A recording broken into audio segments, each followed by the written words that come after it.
This was supposed to be the week when Trump was supposed to deliver on his big ultimatum for Vladimir Putin. End the war in Ukraine or else face new crippling economic sanctions. That was the ultimatum. What Trump did instead, though, is bow completely to Putin. Today, Trump announced that he would be meeting with the Russian president face to face next Friday in Alaska on U.S. soil, an added bonus for the Russians. But wait, there's more. Earlier today, when asked whether Ukraine, who was invaded by Russia 3.5 years ago and has been defending itself ever since, would have to give up its territory, Trump gave this little clue about what a peace deal could entail. We're going to get some switched. There'll be some swapping of territories to the betterment of both. It's Ken Harbaugh with the Midas Touch Network. Donald Trump is meeting today on U.S. soil with Vladimir Putin, a war criminal indicted by the International Criminal Court. This is a huge propaganda win for Putin. The Russian media is already celebrating it as a massive PR coup, regardless of what happens today in Alaska. And I can all but guarantee you that what happens will not be good for Ukraine. This is personal for me. As many of you know, I travel to Ukraine often to report on the conflict. I'm headed back soon. And the biggest mistake both Putin and Trump are making, and have made all along, is thinking that they can determine Ukraine's fate without the input of the Ukrainians. Let me tell you, the Ukrainians I've come to know are not going to take this lying down. Because even if Donald Trump does sell them out, they will continue to fight for their country. Because when Donald Trump talks about land swaps, let me tell you what that really means. It means telling Ukraine to give up parts of its country to an invader, now an occupier, that is brutalizing its people, that is kidnapping children to turn them into soldiers, that is destroying churches and torturing on an industrial scale. I have talked to torture victims from these occupied territories. I will never forget my conversation with one little girl, the age of my youngest daughter, who apologized for her stutter, saying that she never had that problem until the Russians took her to the basement. I'll leave it to you to guess what that means. So when Donald Trump tells Ukraine to accept the occupation of its land, that is what he is endorsing. I spoke with Adam Kinzinger about this. Many of you know him as one of the only Republicans to stand up to MAGA and Trump. He's also been one of the few to stand up for Ukraine. He's a fellow vet, and he gets what's at stake, not just for Ukraine, but for freedom-loving people around the world. Here's our conversation.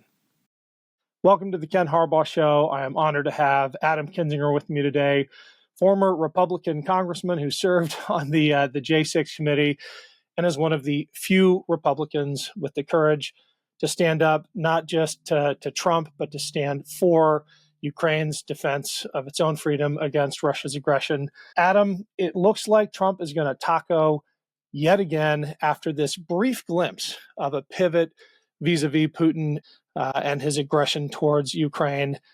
He's invited Putin on equal terms to American soil. I know how it makes me feel as a vet. How does it make you feel? Yeah, I mean, it's beyond. I'm trying not to be numb because every day there's some new outrage and some new outrage that like goes beyond what we ever expected. And this is one of those. I mean, it's outrageous. It makes me wonder if, and part of it, I think he's so back and forth to whoever talks to him last. So maybe this isn't the case, but part of me wonders, was this all a setup in the first place? Was it all this whole idea of Lindsey Graham's out there like, oh, Donald Trump's got it this time. And we're going to put a whole 25% tariff on India after we were, the Senate bill said 300% tariffs on countries that bought secondary Russian oil. And then what that did is that let the steam out of the people that were opposed to Trump on Ukraine. And then all of a sudden, overnight, Witkoff goes to Russia, brings back a total mistranslation. What a complete clown show that whole thing is. And then we're giving Putin a victory. So even if nothing comes out of the summit, ultimately, Putin is going to walk away, a war criminal is going to walk away having met with the president of the United States in the United States of America.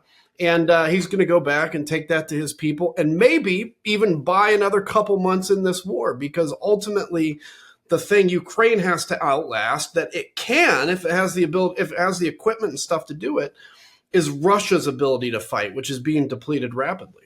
I want to talk about the tactical situation in Ukraine in a second, but can you just say a little bit more about the moral victory that Putin is going to be able to claim. I mean, they are already high-fiving each other in the Russian media. They're already saying it's a win for Putin. It just feels like Trump, and by extension, America, is getting played. Yeah, I mean, it honestly, it feels like we've switched sides, not just even getting played. I hope it's getting played. Because if this is intentional, that's even worse. And so what it does, so, there's the world side of it. So, even though we focus a lot on Europe and we focus on Russia, there's a whole world outside of that. You think of Asia, you think of Africa, South America, all these countries, when they see the United States initially saying, hey, let's make Russia a pariah, and then you see the president of the United States meeting with the Russian president, that gives legitimacy, maybe not in Europe, to Vladimir Putin, but it gives legitimacy in, frankly, 3/4 of the rest of the population in the world. The other thing it does is that, first off, it kind of inoculates who Putin is here in the United States of America, although I think our opinions are pretty set either way. But in Russia, this is the thing, is the whole key here for Ukraine. When you're a defending country, how do you win? You win by defending. You don't have to attack Russia. You win by defending and outlasting their ability, either by will or material, to take you out. And what this is giving is a boost to the will of the Russian people, because they now see a United States being played. And even though their sons and in some cases now daughters are going away and being killed in this war, they're looking and saying, well, look, there may be a light at the end of the tunnel here. And it's buying a couple more months at least for the Russians to fight. And it's murder. I mean, it's honestly murder of the Ukrainian people. What do you make of Trump's decision to exclude Zelensky? I mean, the only actual victim in this entire conflict doesn't have a voice at this negotiating table. I've got pretty strong feelings about this, having learned something about the spirit of the Ukrainian people, but just from a geopolitical standpoint, how do you explain that to us? What this does, and I think the geopolitical implication of this, is it's basically setting up a world where empires get to carve out the world again, right? So it's not saying, look, okay, we've got a dispute or a war between Ukraine and Russia, and we need to figure out how to bring them both to the table. I mean, the one thing that Donald Trump could have gotten out of this meeting is telling Putin, if you're going to come here, you're at least going to meet with Zelensky and have a conversation. But yeah, I mean, this is basically the big powers of the world now, similar to post-World War II, similar to, the whole era prior to World War II, now deciding how the world is going to be carved up. And if I'm living in Ukraine and all of a sudden I'm sitting here saying, who's the United States to make a decision about what parts of the country we have to give up? Or who's Russia to make a decision about what part of the country we have to give up? And this is where the most important thing, Ken, is Europe has got to find its sea legs. Now, I get the governing structure of Europe is much harder than the United States. We have one leader, they have dozens.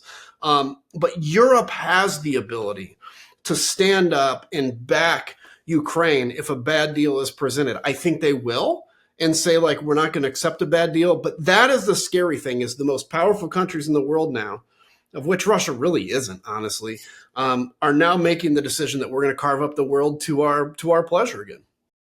Hey, it's Ken Harbaugh. Quick break to say thank you to everyone who's been following and supporting this show and this channel. None of it happens without you. And if you haven't yet subscribed to my Substack page, I'd really appreciate the follow. It's a great way to make sure you never miss an episode. It's free to sign up. And if you're able to pitch in a few bucks, every dollar goes back into the show. Just search for The Ken Harbaugh Show on Substack or click the link below. Thanks.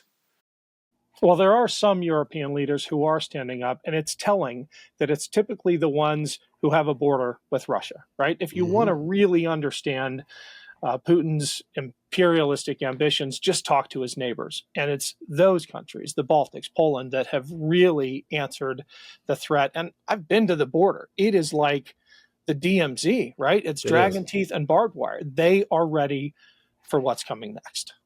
And here's the important thing about that. So you would think the people on Russia's border would be the most concerned about provoking Russia, right? Obviously, they would be in the line of fire of any attack. So if you believed that Russia wasn't a threat and all NATO was doing was warmongering, or, this is what the far right says, they're just warmongering or they're encroaching, you would think those countries on the border of Russia actually would be most eager to appease Russia because they wouldn't really see them as a threat, because evidently this is a threat we've all made up.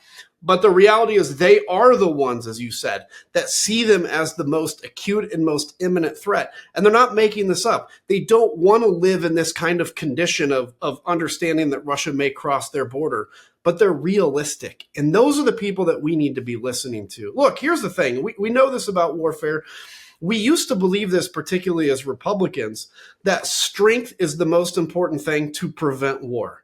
A posture of strength prevents war, particularly against somebody like Putin, because Putin's not dumb. Putin knows if he's going to lose, and if he's going to lose, he's not going to engage on something. But what we've done, a little under the last administration, but significantly under this one, is we've kind of backed off in this fear of escalation, and all it does is kind of fed the appetite of Russia. That was part one of my conversation with Adam Kinzinger. Stay tuned for part two out next week. It's a little less dark. We talk about how fake Trump's image of masculinity truly is and how the Republican Party has embraced whining as its driving ethos. See you then.